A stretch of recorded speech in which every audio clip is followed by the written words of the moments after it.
It is the Flow Friday Night Sports Show, and still a couple of weeks away from a number of our competitions rejoining the fray.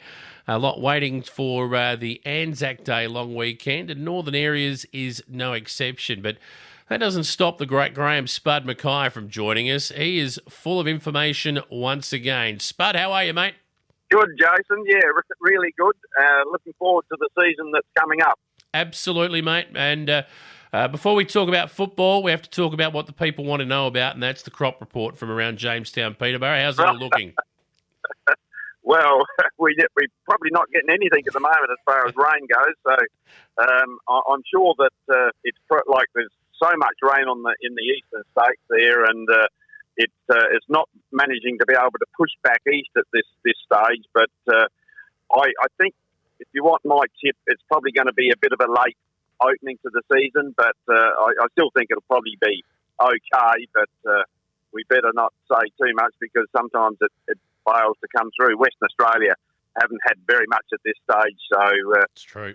Yeah, we're just sitting there waiting at this stage, so hopefully it'll sort of come towards the end of the month. How is that relevant to the footy, you might ask? Well, if you don't get the crop in before ANZAC Day, then might be a few blokes seeding perhaps rather than playing in round one. Exactly right. And the old story was that you had to start on ANZAC Day, but I think that sort of shifted a little bit. But anyway, time will tell. Well, they might you might wait an extra week before they start. Yeah, we'll just wait and see. But look, the footy won't be far away. The 23rd of April isn't that far away, and I'm sure you've been listening to the rumour mill. Who's in, who's out for various clubs.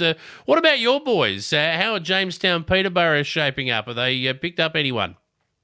Yeah, look, they've picked up a few, and most of those. Well, when I say picked up a few.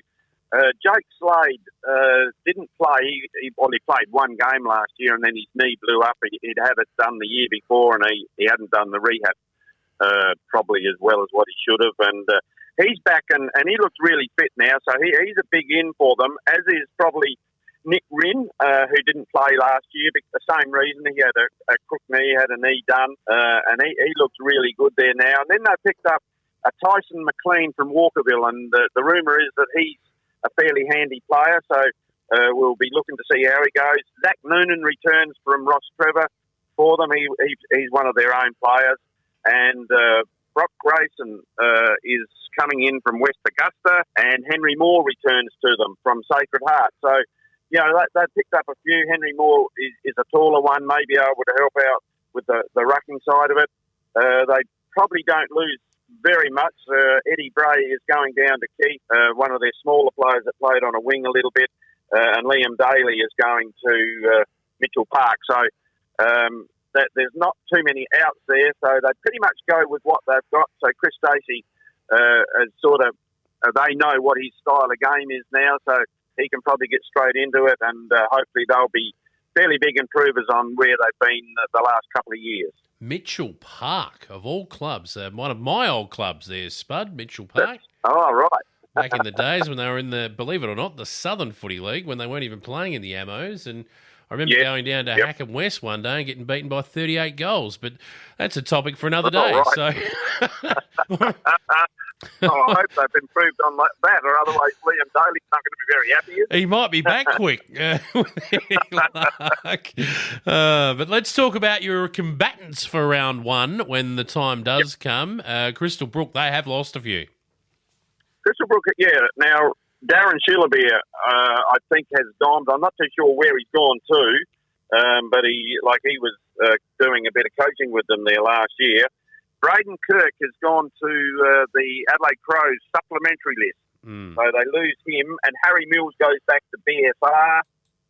Ben Coffey's going to Solomon Town. Leo Coates, now he's listed as going to North Adelaide. I reckon he might be there for a while, but I've got a feeling he'll back and play some games with Crystal Brook because he'll be mixed up in the under-18 competition there, I reckon. So he may come back. On the inside of it, they've got a Jacob Langdon in from Port Macdonald. Fraser Collins comes in from Ports in SGL. And Jack Arben returns to him from Hornridge. So not too many ins there, or big ins, but Darren Chillabeer would be a fairly big out if he doesn't front for them. I've got my inbox just beeping at us as we're talking there, Spud. Apologies for that.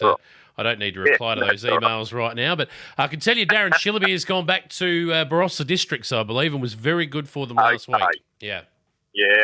I did hear a report there that he had been down there playing with somebody, so that's probably where he is. And, he's a good player, and he sort of moves around a little bit, but that's a pretty big loss for Crystal Brook. But they'll probably still be around the mark because they've still got Daniel Hill up forward, and there are other younger players that were sort of there. But they'd love to have the two Coombe boys back, but unfortunately, they're not going to have them for a while, I wouldn't have thought. No, it doesn't look that way. And Darren kicked 3 goals for Barossa District last week, Spud, in a almost match-winning performance in their win over Kapunda. So, okay. So you're right. He is a quality player that will be sorely missed, but one of many by the looks. And the Coombs boys, as we mentioned earlier, for North Adelaide, were exceptional in their win over your beloved wife's favourite team, the Eagles. So maybe we better move on and not talk about them anymore. Yeah.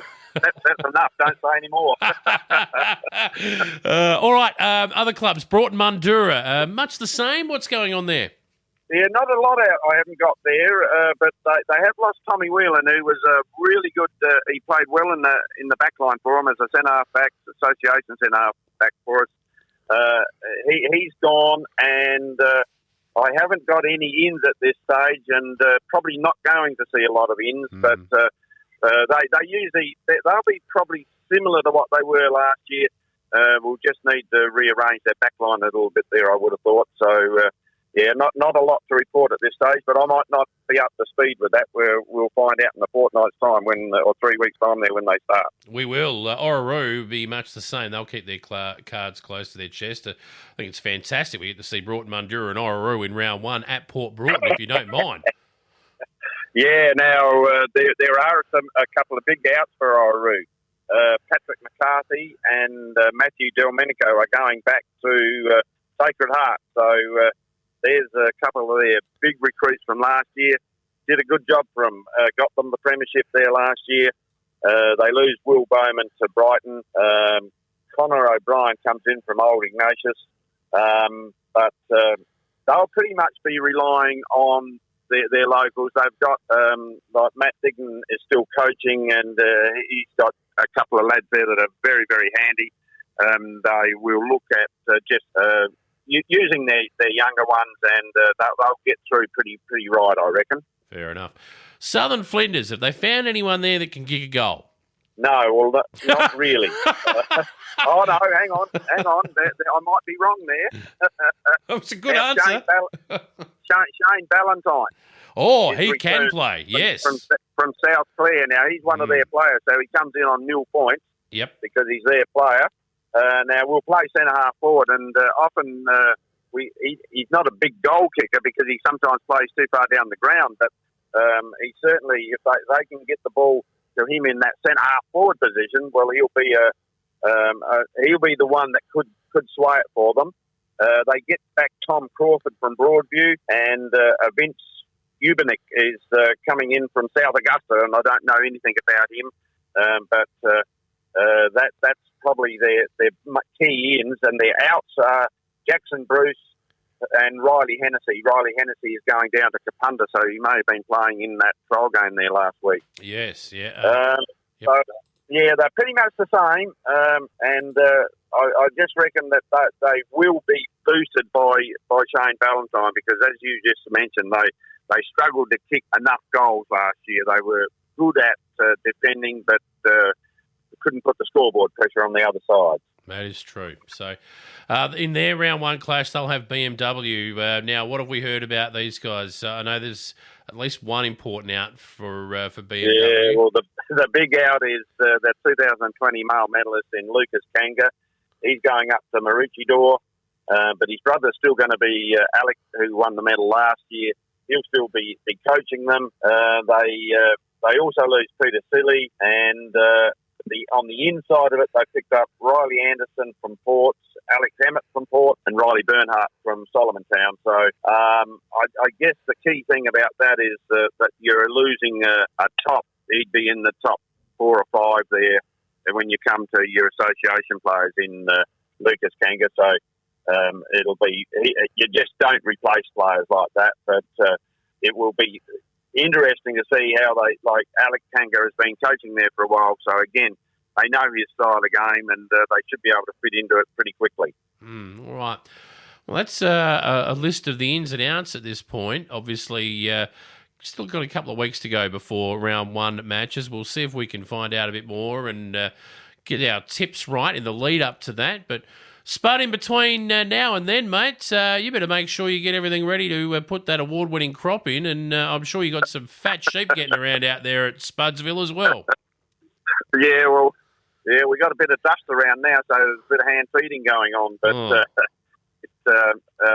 it's still pretty good. Like, the sheep are in good nick, and at least the sheep job's been very, very good. Even if your cropping rise ended up okay last year, we were about average. So, with the prices like they were, that sort of got you through. But we might need a bit better than average this year with all the input costs going up.